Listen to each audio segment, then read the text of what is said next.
खालील जमीन धारण्यानुसार प्रति हेक्टरी 20,000 रुपये याप्रमाणे प्रोत्साहनपर राशी म्हणजे बोनस देण्याचा निर्णय केलेला आहे।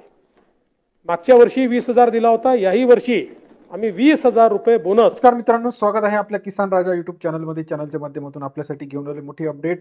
पीक विमा वाटप सुरू, हेक्टरी 17,000 रुपये पीक विमा शेतकऱ्यांच्या खात्यावरती जमा।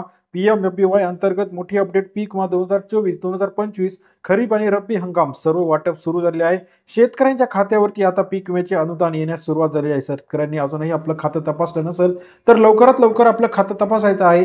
पीक विमा 2024 आणि 2025 संदर्भातील लेटेस्ट अपडेट आपल्यासाठी घेऊन आलोय। गेल्या काही दिवसापासून आपण बघितलं, वर्धा असेल, अमरावती असेल, बुलढाणा असेल, वाशिम असेल, यवतमाळ असेल, सोलापूर असेल, धाराशिव असेल, मोठ्या प्रमाणात अतिवृष्टी झालेली आहे। या अतिवृष्टीमुळे खरीपातील जवळजवळ 14 लाख हेक्टरवरील क्षेत्र नुकसानग्रस्त झालेले आहे। खरीपातील जी महत्त्वाची पिके आहेत, सोयाबीन असेल, कांदा असेल, टोमॅटो असेल, कापूस असेल, तूर असेल, यांचं मोठ्या प्रमाणात नुकसान झालेलं आहे। या नुकसानीचं भरपाई म्हणून शेतकऱ्यांसाठी अतिवृष्टीचं अनुदान सरकारने जाहीर केलेलं होतं। या अतिवृष्टीच्या पॅकेजमध्ये जवळजवळ 31,000 करोड रुपयाचं पॅकेज सरकारने जाहीर केलेलं होतं। आता हे पॅकेजचे पैसे शेतकऱ्यांच्या खात्यावरती येण्यास सुरुवात झाली आहे। अतिवृष्टीचे अनुदान शेतकऱ्यांसाठी 15 ते 20-25 हजार रुपये प्रति हेक्टर प्रमाणे पिकानुसार सरकारने दिलेले आहे। आणि यामध्ये कोणते जिल्हे आहे, कोणत्या जिल्ह्यांमध्ये पैसे आलेले आहे, याची सविस्तर अपडेट आपण पूर्वीच्या व्हिडिओमध्ये टाकलेली होती। आता लेटेस्ट अपडेट अशी आहे की शेतकऱ्यांच्या खात्यावरती पीएमएफबीवाय प्रधानमंत्री फसल बीमा योजनेअंतर्गत डायरेक्ट बेनिफिट ट्रान्सफर मध्ये शेतकऱ्यांचे पैसे जमा होण्यास सुरुवात झाली।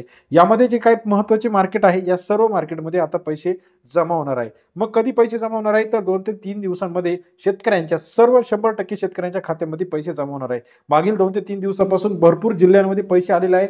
जिल्ह्या अंतर्गत टप्प्याटप्प्यामध्ये ह्या पीक विम्याचे पैसे आता शेतकऱ्याच्या खात्यावरती येत आहे। जर अजूनही आपल्या खात्यावरती पैसे आले नसेल तर आपण ते खातं तपासायचं आहे। खातं कदाचित आपलं गोठलेलं असेल, जर ते खातं गोठलेलं असेल तर ते खात्याची केवायसी अपडेट करून घ्यायची असेल। केवायसी अपडेट जर आपण केले नाही तर पीक विम्याचे पैसे आपल्या खात्यावरती येणार नाही। पीएमएफबीवाय संदर्भातील लेटेस्ट अपडेट, पीक विमा संदर्भातील लेटेस्ट अपडेट अशी आहे की सर्व शेतकऱ्यांच्या खात्यावरती सरकारने आता पैसे टाकायला सुरुवात केली आहे। यामध्ये 2 ते 3 विभागाच्या अंतर्गत वेगवेगळ्या टप्प्याटप्प्यामध्ये पैसे येत आहे। आता पहिला टप्पा जो आहे नागपूर विभाग, त्यानंतर नाशिक विभाग, औरंगाबाद विभाग आणि पुणे विभाग, त्यानंतर रायगड, रत्नागिरी ह्या दुर्गम मुंबईचा विभाग आहे। याच्या अंतर्गत आता शेतकऱ्यांना जवळजवळ 15 ते 20,000 रुपये प्रति हेक्टर, जरी ही रक्कम आपल्या शेतकऱ्याच्या खात्यावरती आलेली नसेल तर आपल्याला कृषी अधिकाऱ्यांकडे किंवा कृषी विस्तार अधिकाऱ्यांकडे आपल्याला याची नोंद घेऊ शकता।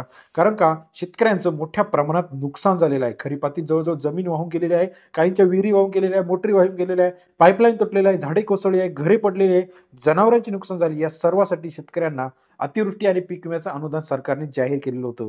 या निकषांनुसार आता पैसे वाटपायला सुरुवात झाली।